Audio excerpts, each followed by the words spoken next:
Yo, yo, yo, welcome back. 50-50 Showcase coming at you again. Episode 40 freaking 2. 42 out of 50. 50 what? It's a bunch of level 50 heroes, villains, vigilantes, rogues, etc. on the City of Heroes Homecoming server. Superpower, superhero, MMO from back in the day. 2004 was the original release date. It's back. It's been around actually for the last few years. I'm playing on the Excelsior Shard, and this is my second tank of the showcase. His name is Yule. He's very similar to Dione, who, if you saw episode 41, she was fire, staff, pyre. He is ice, staff, Arctic. So he is her polar opposite. That's a good one, right? So yeah, similar concept there as far as staff mastery goes, but the cold side of things, where Dione was the hot stuff. So let's take a look at his mids build and see what's going on. You probably have an idea of what I'm going to be talking about because ice is really good at a couple things. Defense rather than damage resistance, like I was with my fire tank there, and slowing, minus speed, minus recharge. I'm going to be taking advantage of that. So with Dione, she was fire and damage.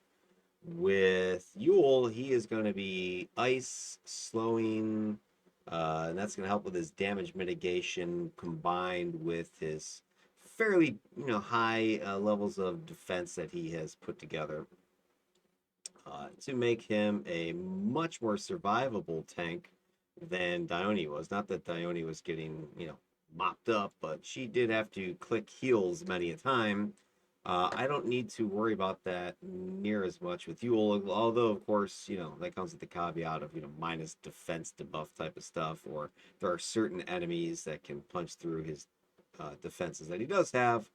And I've run into that, especially on like really high level, incarnate sort of task force. I think I ran this guy on the Aeon task force, and that was eye opening, shall we say. So anyway, let's take a look at the actual build. Similar to what you saw with Dione, if you saw that one, I've taken everything in the armor set with the exception of, in this case, the Hibernate, which is a self regen recovery phase power. Uh, with fire, it would have been the Phoenix Rising self res. Hibernate is not as worthless, in my opinion, as, let's say, a self res power. I talked about that a few times on a few builds, how to me, a self res is a wasted pick when you can just, bring some awakens with you, or get some of the temporary prestige powers in the game. But something like Hibernate could be useful because it is something that you can use much more frequently. It's got a 160-second recharge on it, so every couple minutes. And you can take yourself out of the fight for a little while, but while you're out, you're recovering your health and whatever. Anyway, I didn't take it, just not so much because I hate it, just, I had so many other things I was taking and couldn't fit it. And then in staff fighting, similar. I have everything except for one thing, and that's the ranged attack Serpent's Reach. Because this build is going to be much more, I think, melee-ish than Dione's fire tank. She had a lot more blasty ranged attacks overall. So I didn't go for Serpent's Reach, which is a short range, 40-foot. It's like it looks like you are, shooting pool, and you're launching out with your pool stick and stabbing somebody in the gut with it. Anyway, I didn't take that either, but I've got everything else. I'm not gonna rehash a bunch of stuff I talked with Dione with staff fighting. So if you're not sure how staff fighting works, you can go check out episode 41, the last one I just did.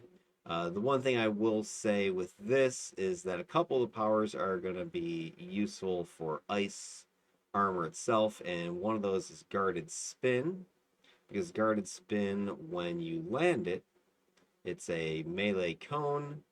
It's under 10-foot reach, so you're not going to be, hitting things from across the room, but it's got a 90 degree arc, so just about almost anything standing in your immediate front of you is going to get hit by this.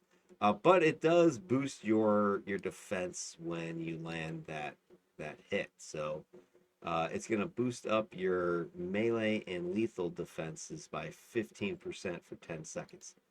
So that is really easy to accomplish because with the recharge on this is 3.5 seconds. So you're constantly going to be using guarded spin and getting that defense bonus. And that's going to team up with Ice Armor's natural high defenses, which I'll look at in a second. So that's one of the powers I want to mention in staff fighting. And then the other things, more of a reminder than mentioning it, is actually this would be more of a the immobilize power. I think, yeah. This other thing I want to mention is the innocuous strikes. This is another melee cone, just like guarded spin. It has immobilize, but the big thing it does that works with this build, and especially the icy armor, is it's going to apply a minus 12% slow speed and jump height. So that is going to help stack up with your ice armor slows that you're going to pull out. And then what I was about to say a minute ago was that just a reminder, the big thing with staff fighting is you take the staff mastery, which unlocks 3 forms that you can select, and those forms have different effects. I believe with Yule, the one I'm usually using, scoot it down here, is I think it's form of the body. And that's the one, if you make 3 hits, you charge up your form, and that lights up your Eye of the Storm and your Sky Splitter power. So you have an option to click either one once you've fully charged your form. And the form of the body, when you have those 3 levels, those 3 stacks of the perfection of the body, and you do your Eye of the Storm, which is a PBAOE spinning attack, that's going to lower damage resistance. So that's what I went for. And this has helped me put a little more damage out, as well as it deals some smashing damage. I think it's damage over time, maybe with that one. Or the Sky Splitter might have the damage over time. But anyway, Sky Splitter, similar thing. You got your 3 stacks. You hit that with Form of the Body active.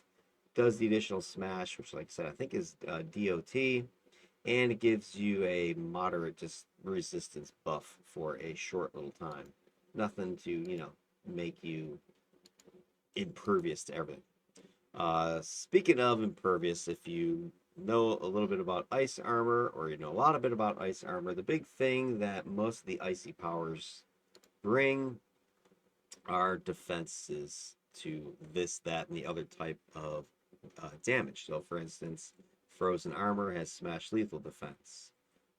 You've got permafrost is just straight up damage resistance, also a slow resistance. Glacial armors, energy and negative. What else did I have here? Hoarfrost has some resistance to it.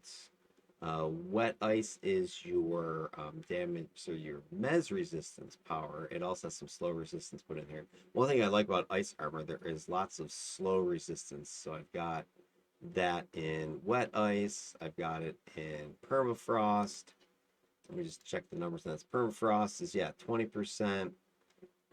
You've got the slow resistance in wet ice is 60%, so that's at 80. And just to kind of jump around a little bit on combat jumping, I went ahead and took Winter's Gift slow resistance. There's another 20. So you add that all up, I believe, that's 100% slow resistance, minus recharge resistance. So this guy, he can't be slowed. He can't have his recharge affected. But anyway, if you take a look, overall, you've got some pretty good smash, lethal, energy, negative defense. So these would be, some of the main defense or attacks in the game, damage types. You don't have really good fire or cold defense, but you do have pretty solid cold and fire resistance. But so you can see there are some holes, right? So fire attacks will probably hit you, and you're only reducing them by about half. This is not with my incarnates clicked yet, but just raw out of the box with my current slotting. So I did get a bunch of smash lethal up to about 50. That's because I went with the fighting pool and got tough and weave mixed in there as well. But the main thing that ice is going to bring, like I said, is some of these typed defenses, and then you do have really good cold resistance overall. And then the rest of this would be fire resistance and smash lethal from tough. So he does have pretty solid defenses. His damage resistances are pretty good as well. But I think what really sells him as a tank who has damage mitigation is the minus speed, minus recharge. That's from Chilling Embrace. Okay, that power is going to give you a minus 32% recharge from just the Chilling Embrace power itself. And then I threw in the Pacing of the Turtle chance for minus recharge. That's the other 20. So Chilling Embrace, that right there, that's about 50% recharge debuff that's throwing out there. So that's going to slow stuff down by half. What else did I have? It does Icicles do minus? Let me see. Icicles, no. So it's Chilling Embrace. I thought there was one other thing that had the minus speed, minus recharge. I mean, I've got Ice Storm from Arctic Mastery. That does have minus speed and recharge. Ice Blast from Arctic also has some minus speed and recharge. Same with, I believe, Block of Ice. Yeah, so those ancillary power pools do give me some more. And I already mentioned the Innocuous Strikes also has some slowing there. But I thought one of the other armors had some minus speed, minus recharge. Must be mistaken. But between those Arctic Mastery and Chilling Embrace, I'm debuffing the crap out of targets' recharge and their movement speed. So that's going to help provide some damage mitigation as well, because targets just can't attack as often as they normally would. They can't, move away to get to like a ranged attack or something like that. So you can't, just poo-poo away the benefits of minus speed, minus recharge. A lot of enemies, you close to melee and they are their AI is range, for instance. So they try to get away from you to throw range stuff at you, but they can't move because they're slowed. Or things have maybe a lot of attacks, 2, 3, 4 attacks, but they can only get off 1 or 2. They're just super slowed from the minus recharge you're throwing out. And then the other mitigation strategy I have is energy absorption. That is a really nice beefy minus endurance power that I can use in melee range, PBAOE. It's going to siphon away like 66%, so about 2/3 of an enemy's endurance is going to get siphoned away.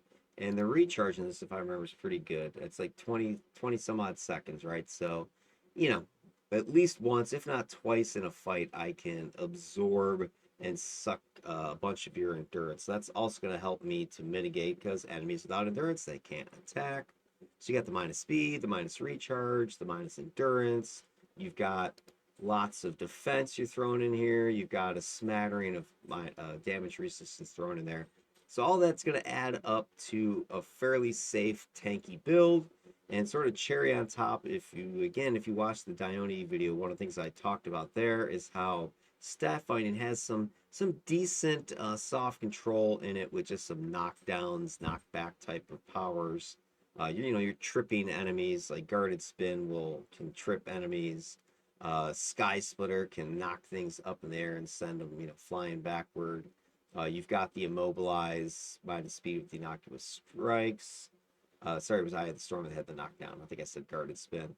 And then Icicles, of course. I think, did I slot this? I slotted it with a lot of damage procs, but I thought I had put the chance for knockback. There's one of the winter sets has the, I think, chance for knockdown. I don't have it in this, but that's something else you could throw in here. I went for a lot of damage, so if I just get next to stuff, this guy's procking a bunch of damage. Okay. And then Ice Storm, I've got the Overwhelming Force in here. That's going to do knockback, the knockdowns to help. Because one of the things I kind of noticed was that when I was combining Ice Storm, I think it was with Eye of the Storm, stuff would actually go flying. because I think the two knockbacks or knockdowns would stack with each other. So anyway, Ice Storm does have the overwhelming force proc. It's gonna turn that power into a sleet, into a blizzard where you're gonna have the knockback. So, but one thing you gotta watch out for, I think, is that it can stack with Eye of the Storm, and you can send guys flying. So watch for that during the tests. The build itself is, a little bit pricey. We've got, some preventative medicine in here. Those are a little bit expensive. You do have the steadfast protection unique here. That's going to cost you a little bit of money. If you notice, I have a purple Armageddon sitting in here. The eradication is a little bit pricey as far as a damage proc goes, just because it's one of the lower level, rare ones. It's harder to find. So that's gonna cost you a little bit extra. I don't have the Chancellor N, so that's gonna not be expensive. But overwhelming forces can be expensive unless you go ahead and run the summer blockbuster a few times and get those yourself. And I do have the Kismet in here. I was mentioning this with Dione that it'd be nice to have this unique plus accuracy power in one of my defenses with Dione, because she kept missing a bunch when I was getting my accuracy debuff. So this guy is not going to have that issue as much as she did. Uh, I really don't, I'm not sure I have a place in her build to add this, because fire armor doesn't have all the defensive slot ability that ice armor does. So I'm not sure I can even squeeze it in there. But there you go. I've got a lot of damage procs in here. I've got a lot of sets that are going to give me some smattering of resistances here, some damage as I take a look at Touch of Deaths. You've got multi-strikes have different types of damage resistance that's going to be buffing. I've got some Shirokos in here with some more damage resistances. What else do I have? The Red Fortunes, they've got damage resistances. So I tried to pick sets that can give me damage resistance to other things, because I felt my overall defenses were pretty solid. But I tried to get as much damage resistance as I could for other sets. And the last thing I want to take a look at or share is just the incarnate stuff that I've got going. So if you take a look down here, I've got, for my alpha, I've taken agility core. That's an N mod booster, recharge rate, and defense. I was going with a lot of recharge. I have 70%. I really want energy absorption firing. I want ice storm, clickable as often as I can make it. And just my attacks from staff, I want them constantly just available. Hoarfrost, that's your max HP sort of self heal, so you want to have that, firing as often as you can. So I was going with some recharge. So agility is going to help with that. Also, the N mod is going to help with my own endurance, but then it's really going to turn energy absorption into a really badass minus endurance. If you remember, it was already minus like 2/3, 60 some percent. So when I turn on my agility core, that's going up to 79, almost 80%. So I'm going to be draining almost all of the targets, or a whole bunch of targets, endurance with just one click of energy absorption with the way I've got it slotted in agility core. And then it's also boosting my overall defense numbers. So if I take a look at my numbers, I'll shut it off for a second, turn it back on. It's boosted me about 5% or so for most of my powers. So that's going to help, obviously. Then I went ahead with Ageless, because that also is going to boost recharge, right? It's also going to be debuff resistance, which will stack with my other debuff resistance. Let me scoot that down a little bit. My other debuff resistances in my various armor sets, so this is real nice if I am getting hit with something like minus to hit or minus defense. I can click Ageless, not just for the recharge boost, not just for the endurance, but also the debuff resist. Then I've got Assault, that's going to boost my damage, so I've got the chance for double hit, plus it gives you just a static damage boost to all your powers. I grabbed Degenerative Core. That's the minus max HP and DOT toxic damage. So if you're fighting tough targets like arch villains or heroes or giant monsters, being able to proc a minus max HP is a bit more effective than you might give it credit for. It's actually pretty solid. It does speed up your ability to take those types of things down, because you really don't have any other means of debuffing, regeneration, that sort of thing with your armors and things. So you need something like degenerative to make fights a little bit smoother against these really hard targets, because as the tank you're going to be expected to be in there, toe to toe with whatever it is you're fighting. And so you can survive, you've got the tools to survive, but it's also nice to have something like this that's going to help you and the rest of the party take this thing down sooner. I went with polar lights. Not that they're like awesome, whatever. Just it was thematic. I've got this icy, chilly guy, so I went with something that was wintry looking. They have ranged blasting, so it's not like the greatest thing. They also have the ability to heal you. Uh, I forget what the name of the power is, but it doesn't really matter. And then the last thing I've got is the cryonic judgment. This is a cone attack with a bunch of icy chunks you hurl out there. I think this one also, I don't know if it shows. No, not going to show. I think that this also does minus speed, but don't quote me on that one. That might be the radial side of things. So I got to double check my live build because I might have went radial instead of core. But this is just the raw damage. I thought it also had some of the debuff with it as well, but that might be the radial side only. The radial side has the slow and minus recharge. I think it also can hold or something like that. But anyway, there you go. That is Yule's build. He is going to be just designed to chill things out, slow them down, use his icy armor defenses and his various damage resistance to survive. And he's got all these damage procs going off, like icicles proc to the gills. Energy absorption has some damage proc to it. His attacks have damage procs, so he can put out some decent damage with things clustered around him, and that's what his job is be. Taunt, whatever, get stuff gathered in a central area, and then just start unloading with his attacks. Ice Storm, his Eye of the Storm staff attack, just knocking things down, slowing them down, beating them up, and then anything left or whatever the team is dropping their rains, their AoEs on top of him and the enemies.